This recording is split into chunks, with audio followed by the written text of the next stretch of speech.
Everyone. Thank you very much for attending this presentation. I know from the previous presentations that the lunch is very important, so I'll try to keep it quick. I won't keep you. I've seen that from the word clouds earlier today. So as you can see from the first slide, it's talking about something new which I've presented to the design studio. First of all, I'm the course leader for the new course in architecture at Staffordshire University. So one of the things we're keen on is to introduce live projects to our students. But there was always a missing link, which is having a real client for our students. So that's what I tried to introduce to my students in the previous semester. So what I tried to do, I tried to bring in real clients for my students so that the students would have this experience of interacting with real clients. So I had to recruit real clients from the university staff members, and they were really generous to give their time to sit down with the architecture students and get interviewed by the architecture students and give them some requirements for a specific project. So the outline of my presentation, first of all, I'm going to give a brief introduction about the project, what's the process we went through, the outcome of the project from the students, and the feedback I received from students, clients, our external examiner as well, and from local architects who were involved in the process as well. And then I'm going to wrap up with some concluding remarks. So about the project is a dream home. So the students were asked to design a dream home for a specific client. So they were required to sit down with their clients. The clients were assigned to the students randomly. They arrange a meeting with the student, with the client, so that they can interview them and write down the requirements for their dream home. The process, first, it started with a research. So the students were asked to do a research about similar projects, and that was shared between all of the students before they met the client, so that when they meet the client, they have a portfolio of projects which they can show to the student, to the client, so that they get an idea of the scale of the project they are working on.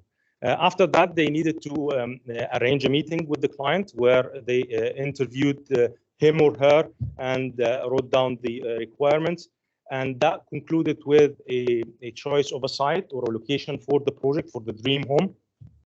And that was different from one client to another. So we had these locations in different countries. So the students got to design in different social contexts, in different climates as well, which was really good for exchanging knowledge between the students.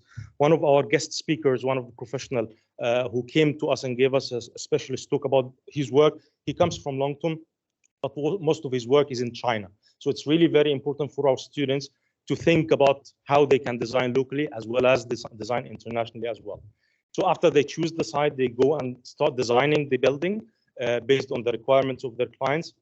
And then they are supposed to meet the client one more time. And this is the minimum times the students are supposed to be meeting their client, 2 times. That's the minimum, which I've asked the students to do. And they need to get feedback from their client so that they develop their design further before their final submission. And before the final submission, the clients were actually invited to the final pinup so that they would tell us whether or not the students have fulfilled the requirements in their dream homes. So the outcome from the students was in the form of A3 portfolio and A1 sheets. This is for example, one of the students, his name is Keenan, designed a dream home for one of my colleagues, Nigel. And this is what they included in their portfolio. And these were the A1 sheets which the students submitted. So we can see here all the architectural drawings, the plans, the sections, the elevations, some 3D models. And in addition to that as well, the students were asked to do a physical model. And it was noticed that most of the clients were really interactive more than the virtual models or the computer generated models.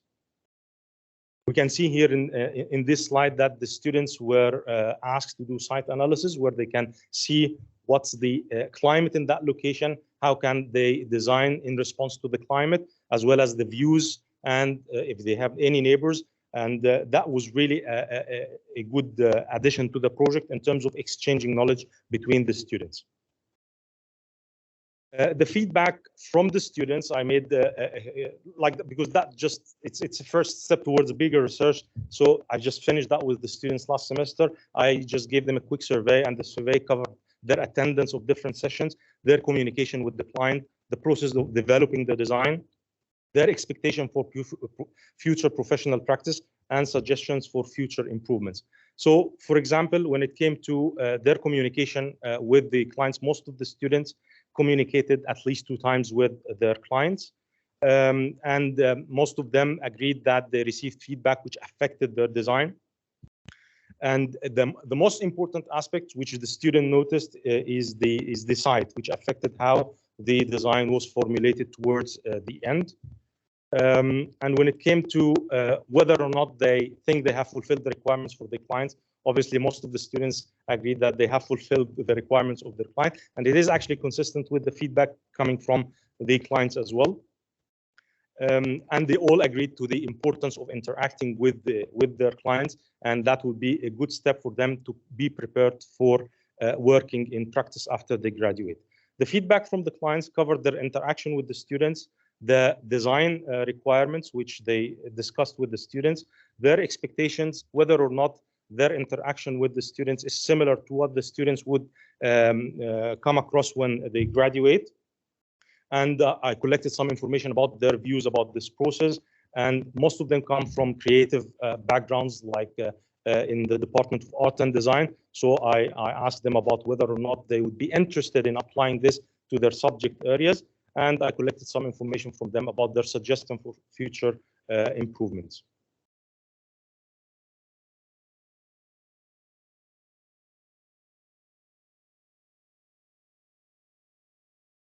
The external examiner, we have an external examiner from Manchester School of Architecture, and this is what they wrote in the report. She said that she was inspired by the Dream Home project, where students were each given their own life client in the form of a Staffordshire University employee. One highlight for me was the ability for students to work on sites anywhere in the world, and then enter into discussion on how their architectural approach was affected by the client. And that was the initial intention when we gave the students and the clients the freedom of choosing different locations. She mentioned also that one small addition to the Dream Home project might be carefully crafted flight questionnaire as a prompt for more information for the students to work with. So she wanted to give more direction for the students so that they collect the necessary information for designing the project.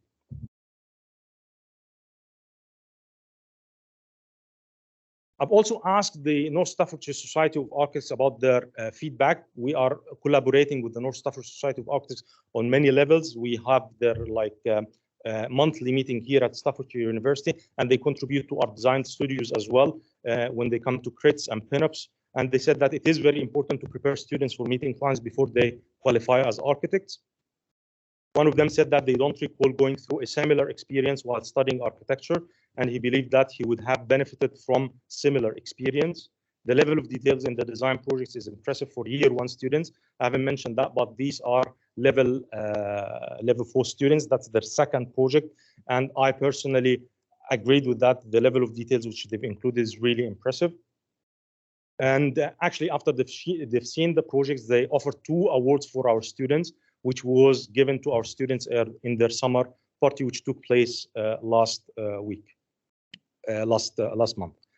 It can be concluded that students were at the start hesitant to interact with the clients, but they needed encouragement for that.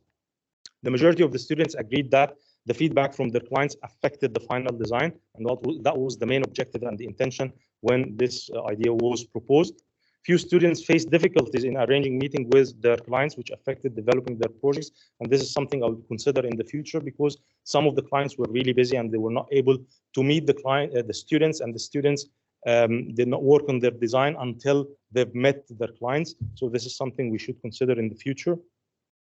Students commented on the importance of having clients who can give more time for more meetings. They mentioned that 2 meetings were not enough, and they sometimes felt jealous that other students were meeting the clients more, so they wanted clients who would give more time.